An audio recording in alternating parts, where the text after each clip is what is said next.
ఇప్పుడు డైలీ నన్ను 100 gram chicken తినమన్నారు కదా, నార్మల్గా బయట కర్రీ పాయింట్స్ లెక్క వెళ్ళి డైలీ 100 గ్రామ్ చికెన్ తీసుకుంటే ఎట్లుంటుంది అంటే same 100 grams chicken curry point నుంచి. సరే ఒకసారి ప్రాక్టికల్గా మనమే వెళ్ళి చూద్దాం.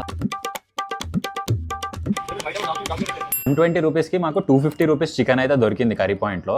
అసలు అయితే చూద్దాం 100 గ్రామ్స్లో అసలు మనకి ఏముందని. ఎంత 104 గ్రామ్స్, 117 గ్రామ్స్. మనం కర్రీ పాయింట్ నుంచి తెచ్చుకున్న 100 గ్రామ్స్ కూడా కాదు, 120 గ్రామ్స్ చికెన్. మనకి ఇందులో ఎంత చికెన్ ఉంది, మహా అంటే 4 ముక్కలు వచ్చినాయి. నూనె చూడు ఎంత ఉందో, దగ్గర ఇదే ఒక 15 నుంచి 20 ml ఉంటుంది ఈజీగా ఆయిల్. సో అదెన్ని క్యాలరీస్ అవుతుంది మనకి, 20 × 9 క్యాలరీస్ అంటే దగ్గర మనకే ఇక్కడ మోర్ దెన్ 200 క్యాలరీస్ అవుతుంది ఒట్టి ఎందులో నుంచి, ఆయిల్ నుంచి.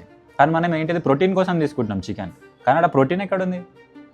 కానీ అదే ఈ 120 రూపీస్ దీనికి స్పెండ్ చేసే బదులు 120 రూపీస్ మనం చికెన్ తెచ్చుకున్నామంటే మనకి ఒక రోజు కాదు 2 రోజులు ఇలా చేసుకొని 2 మీల్స్కి సరిపోతుంది అదే చికెన్ మనకి.